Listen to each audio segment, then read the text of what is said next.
A Jesús seguiré, pongo en él mi mirada, veo su gran amor, canto sus alabanzas, a Jesús seguiré.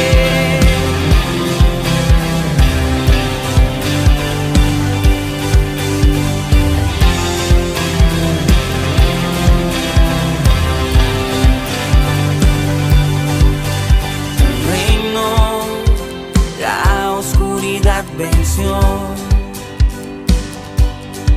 llenas de color todo el mundo con tu salvación. Traes libertad a este lugar, con tu resplandor las tinieblas se disiparán. Su trono él dejó, su amor me alcanzó, el infinito Dios, mi Salvador. A Jesús seguiré, pongo en él mi mirada, veo su gran amor, canto sus alabanzas.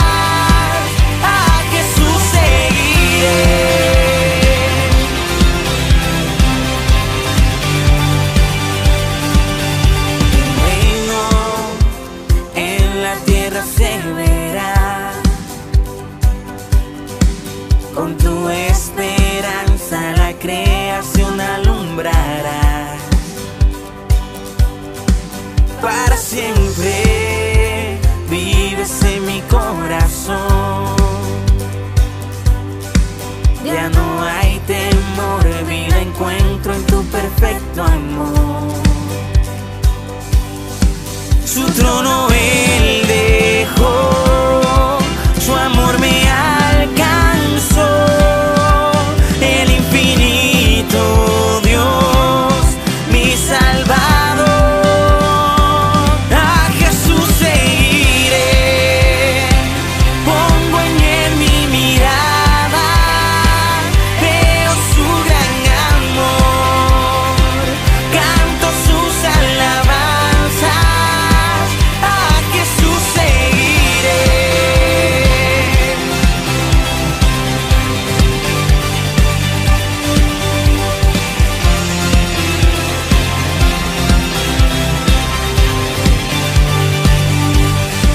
Su trono él dejó, su amor me alcanzó, el infinito Dios, mi Salvador. Su trono él dejó, su amor me alcanzó, el infinito Dios, mi Salvador. A Jesús seguiré, a Jesús seguiré.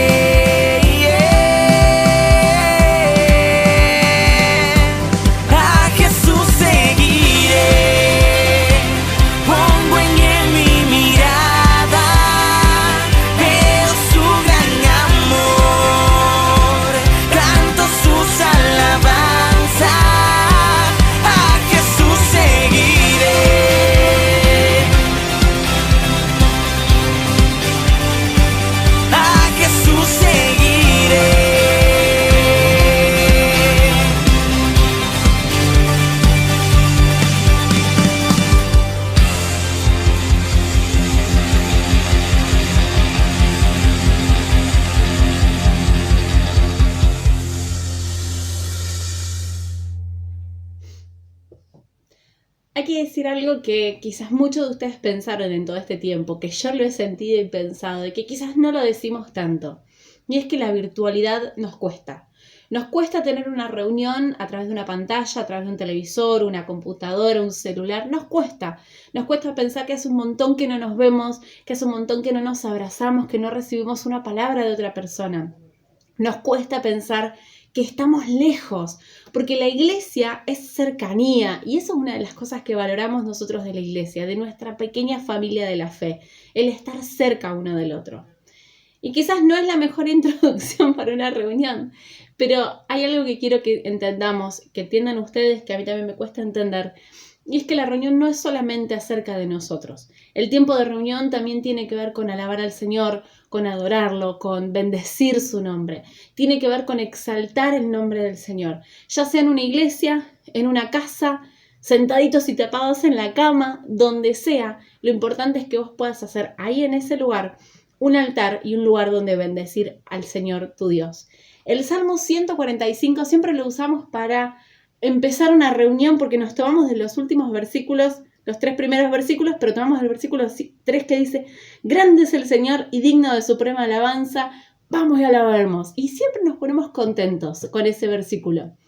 Pero el versículo 1 dice: te exaltaré, mi Dios, mi Rey, por siempre y siempre bendeciré tu nombre.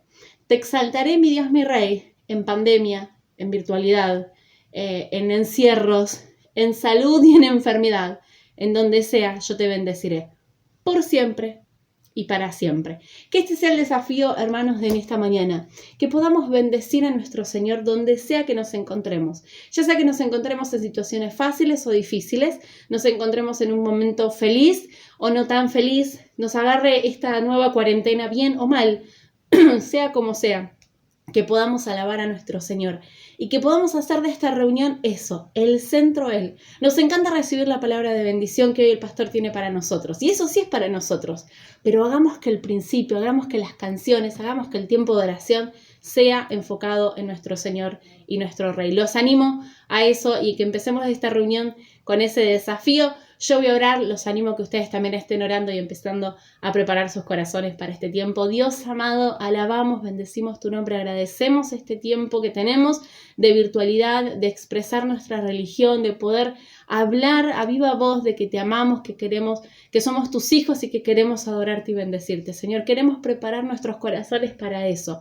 Ayúdanos a enfocarnos, ayudarnos a poder alabarte, ayudarnos a poder centrarnos y entrar en tu presencia, no solamente por el recibir la palabra, no solamente por la costumbre, sino porque en verdad necesitamos una cercanía especial con nuestro Padre Celestial.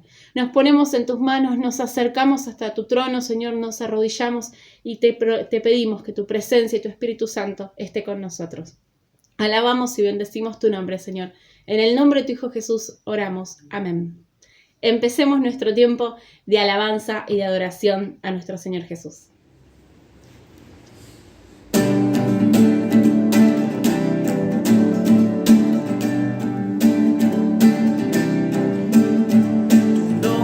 Dios, exaltaré, tu majestad levantaré, por siempre te proclamaré, mi alabanza elevaré, porque digno, digno eres tú, a ti sea honor y poder, digno, digno eres tú, recibe adoración.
serle fiel.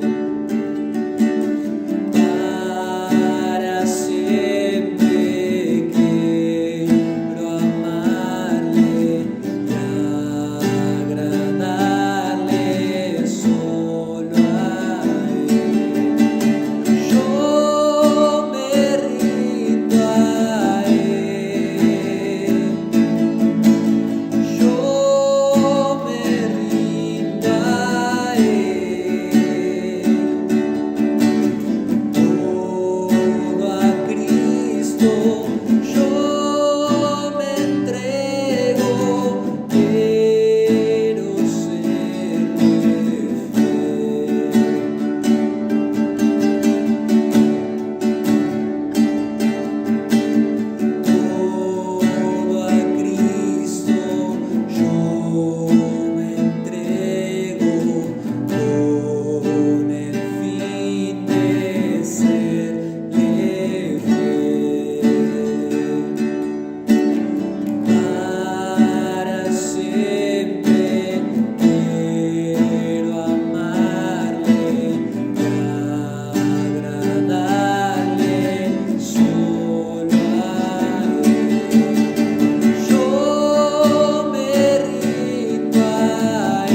porque no hay otro Dios como tú, porque no hay otro Dios como tú, porque no hay otro Dios como tú.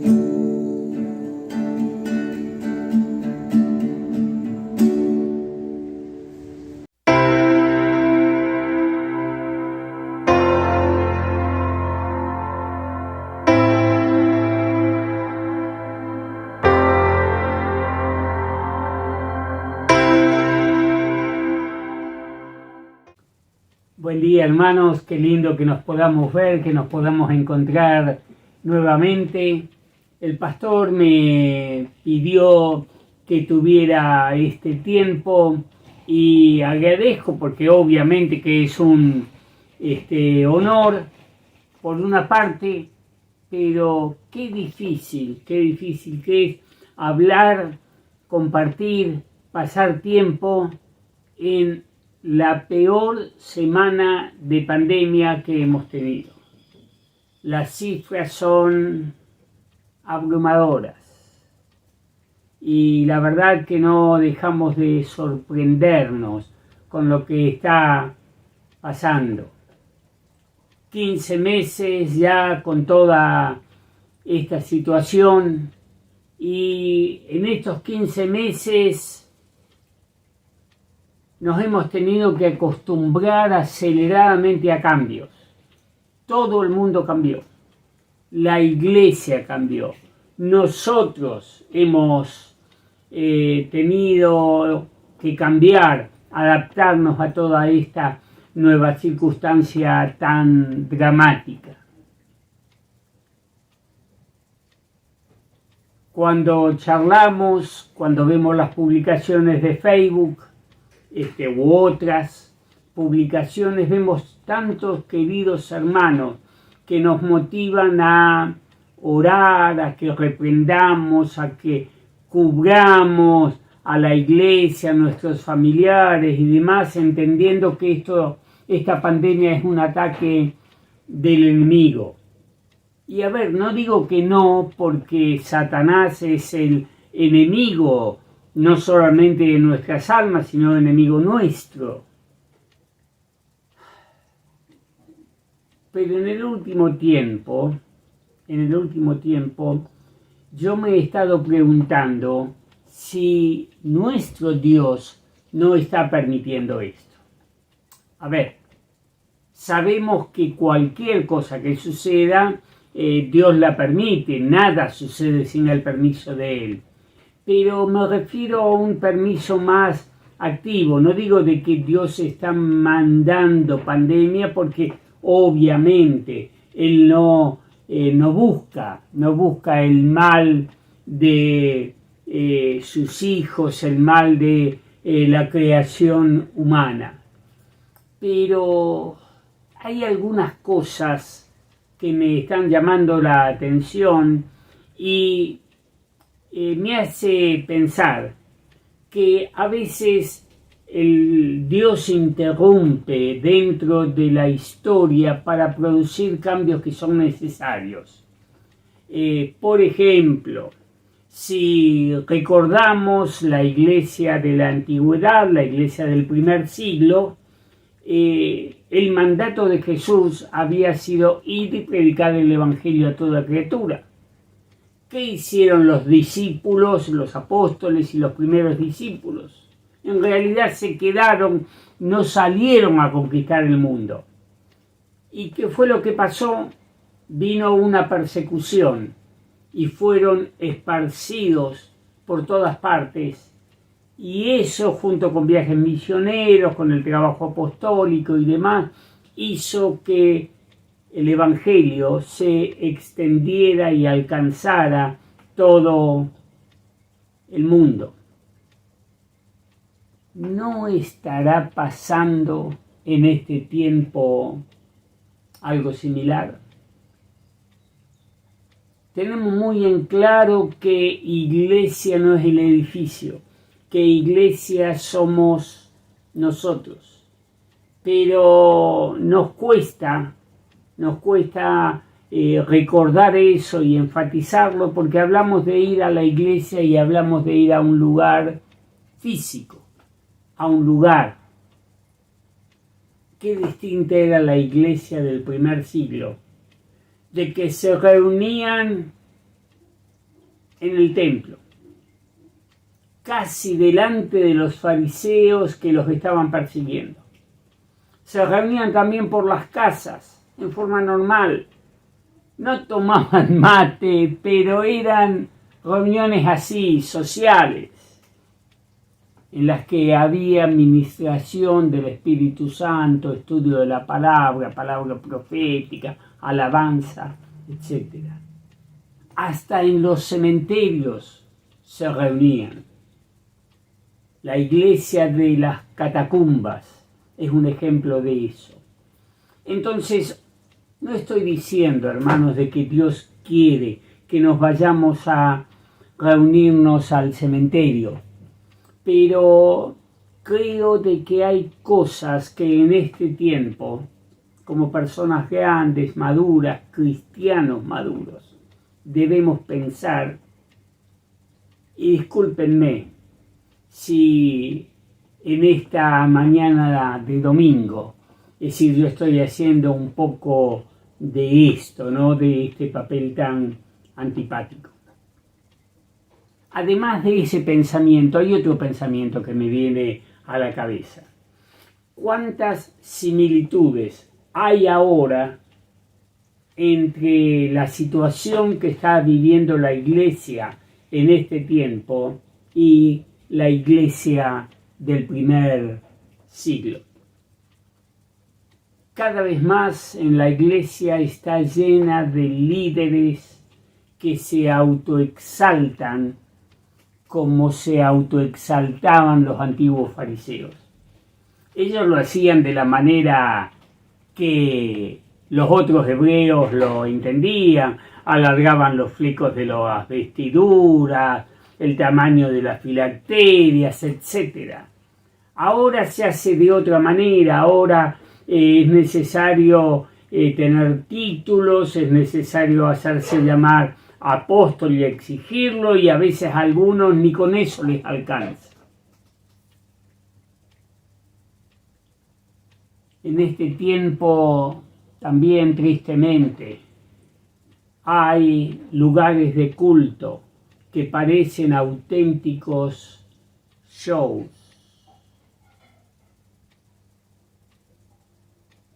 No sé por qué también en este tiempo hay innumerable cantidad de iglesias que se han vuelto judaizantes. Hay pastores que predican con la bandera nacional de Israel a sus espaldas. Y, a ver, con solo abrir nuestra Biblia y leer la carta a los Gálatas, por ejemplo, nos damos cuenta que no es volver a las raíces judías de las cuales nos sentimos contentos y satisfechos, sino que tenemos un evangelio de poder, porque nuestro Señor Jesucristo bajó a la tierra y marcó un corte, marcó una diferencia con el antiguo pacto y el nuevo pacto. En este tiempo también, igual como en la iglesia del primer siglo, hay enseñanza errónea deliberada.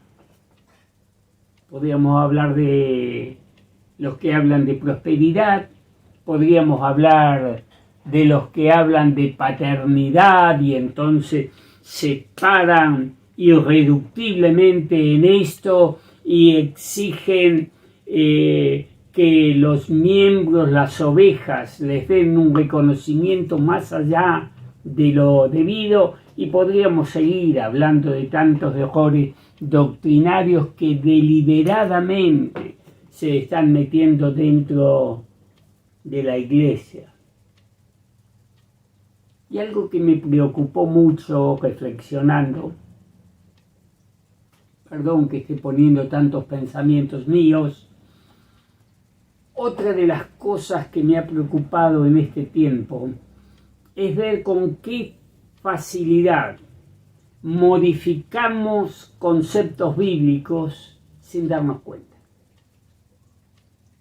Y ustedes me dirán, Enrique, ¿qué estás diciendo? Yo no modifico la Biblia ni la doctrina. Y, perdón, no estoy haciendo ningún tipo de acusación, es simplemente un análisis. Y quiero ponerles un ejemplo. Una de las parábolas que más conocemos, hasta la gente que no es cristiana la conoce, la llamada parábola del hijo pródigo. Lucas capítulo 15, ustedes la conocen, la han leído, han hecho estudios, han escuchado predicaciones sobre esto. En la versión Reina Valera 60 y en nuestro vocabulario está esta parábola como la parábola del hijo pródigo. ¿Por qué? Pródigo quiere decir una persona que despilfarra, sin lugar a dudas. Es decir, el hijo de la parábola despilfarró. Pero el énfasis de esa parábola no es el despilfarro, sino que es el amor del Padre. Y es, si miramos el contexto de Lucas capítulo 15, vemos el amor del Padre por las cosas perdidas. Su hijo estaba perdido y lo estuvo esperando diligentemente. A ver, no quiero acusar a los que pusieron el título de parábola del hijo pródigo, pero a mi entender, esa línea que no es palabra de Dios, que no es inspirada, sino que es únicamente una guía de lo que viene a continuación, está equivocada. Esa tendría que ser la parábola del hijo perdido, no de el hijo despilfarrador. Pero habitualmente no nos paramos a reflexionar estas cosas y seguimos adelante. Todo el mundo dice hijo pródigo, nosotros también decimos hijo pródigo.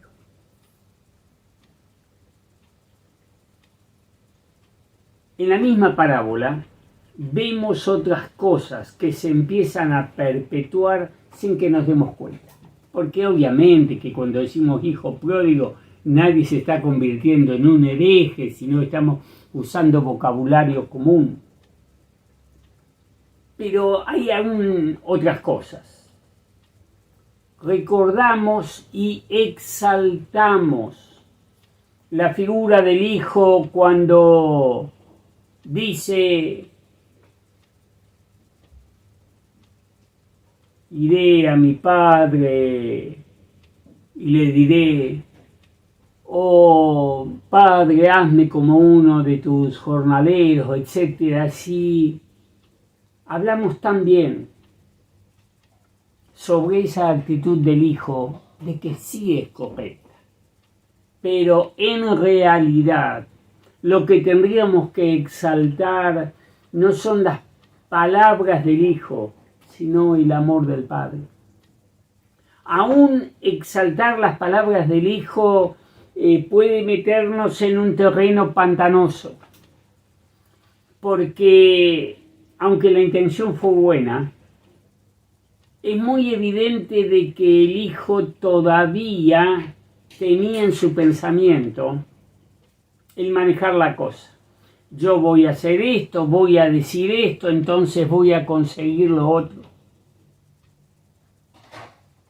Voy a salir con estas palabras y esta actitud de esta situación de miseria y por lo menos me voy a quedar en una situación de empleado, de jornalero, más o menos protegido. Una actitud que sin lugar a dudas es incorrecta, porque sí él tendría que haber pedido perdón, y ninguno tenemos la más mínima duda de esto, pero lo que tendría que haber hecho es ponerse sin condiciones, sin palabras, debajo de la autoridad del Padre, que es lo que tendría que haber hecho, inclusive mucho antes. Hermanos, esto lo vamos a encontrar en la palabra de Dios, equivocadamente, por supuesto, y en nuestra propia vida personal, de las personas que conocemos reiteradas veces. Personas que quieren darle órdenes a Dios, porque sin lugar a dudas el padre del hijo perdido es una figura de nuestro Padre Dios. Tenemos la tentación de querer dirigir a Dios, de querer darle instrucciones, de aconsejarle a ver lo que es mejor como si Él no lo supiera. Casi tenemos metido el concepto de que Dios está para ayudarnos y darnos una buena vida, cuando nada de eso es la prioridad de Dios. Dios quiere, Jesús lo dijo, que tengamos vida y vida en abundancia, pero no es la voluntad de Dios que tengamos una vida sin sobresalto. En el mundo tendréis aflicciones, pero confiad, yo he vencido al mundo, dijo Jesús. El vivir en un mundo que está corrupto por el pecado va a significar inconvenientes, nos guste o no nos guste. Y Dios no está para librarnos de esos inconvenientes, sino Él está para cumplir sus planes y sobre todas las cosas para hacer una redención absoluta, no solamente de nuestra vida, sino de toda la creación. No nos condenemos mucho. A ver, aunque es una actitud errónea, hasta el gran apóstol Pedro quería darle instrucciones a Jesús. Cuando Jesús quería enseñar servicio, que ninguno de los apóstoles querían aprender, Jesús se sacó su capa, se ciñó de una toalla y le lavó, empezó a lavarle los pies a los discípulos. Y Pedro se paró y dijo: a mí no me lavarás los pies. ¿Quién da las órdenes en ese grupo? ¿Pedro o Jesús? Entendemos la intencionalidad de Pedro, pero evidentemente se está equivocando. Cuando Jesús no solamente se equivoca una vez, se equivoca dos veces, porque cuando Jesús le dice: si no te lavo los pies no vas a tener parte conmigo, vuelve a dar órdenes. Ah, no, Señor, entonces lávame todo. Jesús le dice: los que están limpios, no es necesario que se laven totalmente, solamente los pies. Esa, consciente o inconscientemente, esa actitud de querer seguir decidiendo nuestra vida y dar órdenes a los otros, inclusive a Dios mismo, está muy metida en cada uno de nosotros.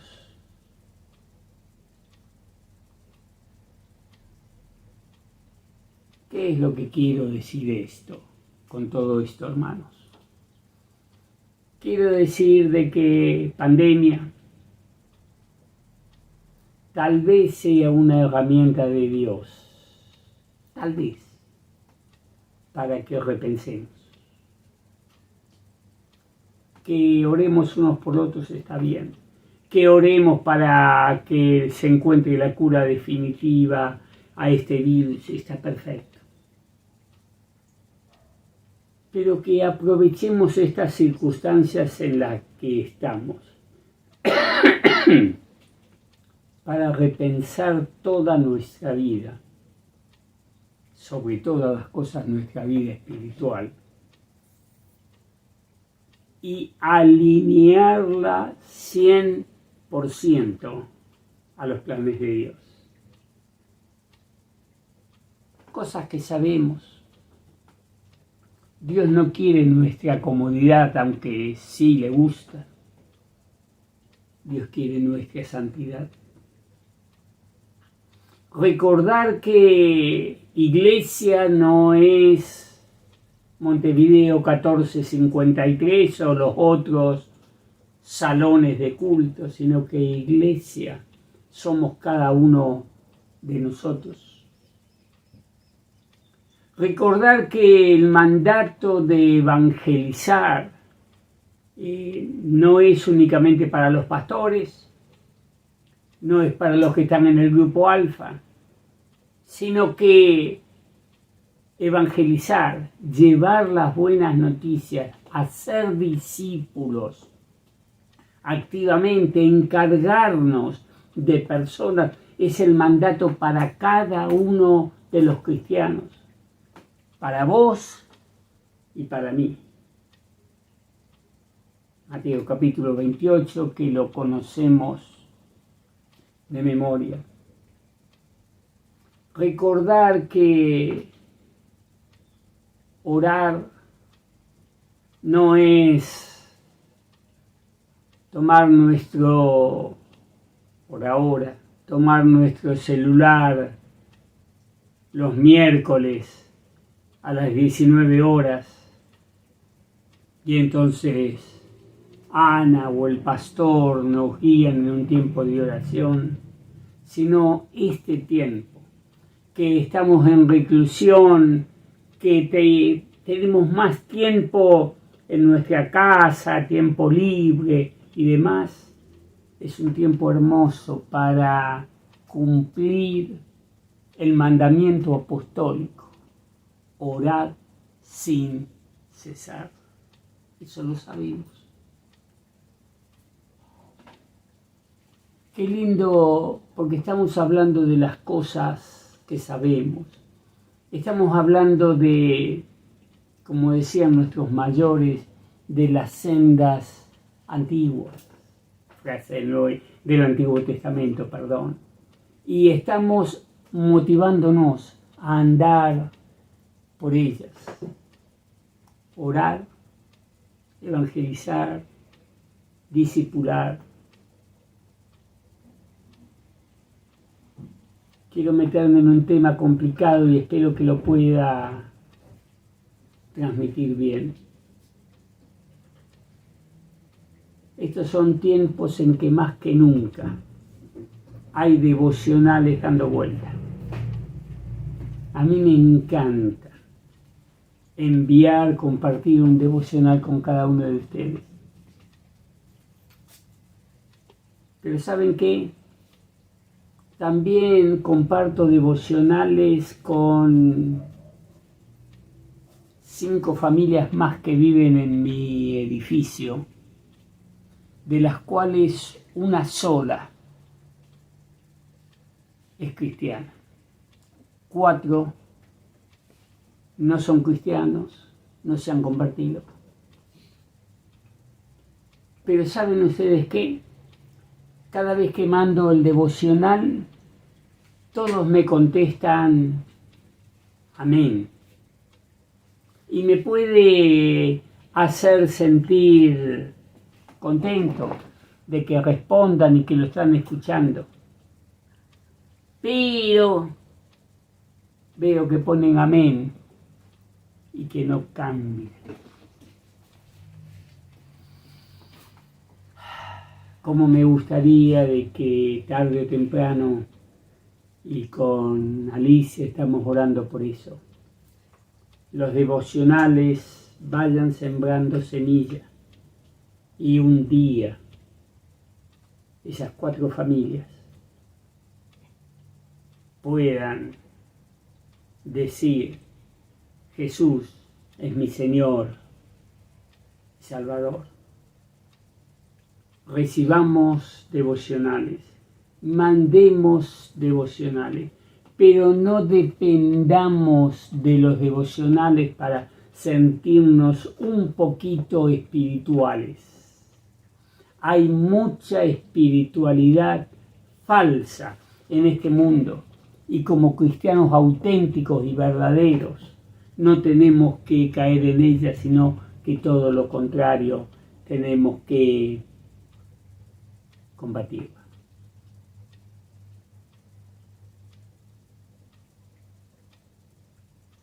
Gracias por escuchar mis pensamientos. En esta mañana tal vez un poco más de dudas y certezas. Más de una vez dije, tal vez, pero hermanos como somos, es lindo que podamos compartir nuestros pensamientos, reales o aparentes, certeros o equivocados. Hermanos, el deseo, y lo vuelvo a repetir una vez más, el deseo de esta mañana no es criticar, no es señalar con el dedo, sino motivarnos unos a otros, al amor, a las buenas obras y a una auténtica vida cristiana. Gracias. Gracias por estar, por escuchar. Me gustaría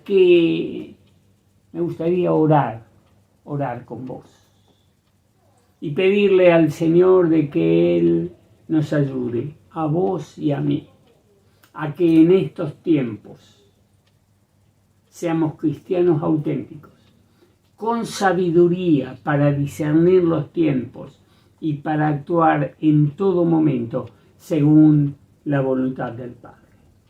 ¿Qué te parece si oramos? Padre, alabamos y bendecimos tu nombre. Gracias porque vos estás con nosotros. Gracias porque vos has permitido este tiempo, Señor. Gracias que como hermanos que somos, como iglesia que somos, Señor, o por lo menos parte de la iglesia universal, podemos reflexionar juntos, poner nuestras dudas, nuestras certezas y sobre todas las cosas, Señor, hacer lo que queremos hacer con todo, Señor, que es darte a vos el primer lugar, hacer tu voluntad, Señor, y no la nuestra. Señor, ayúdanos.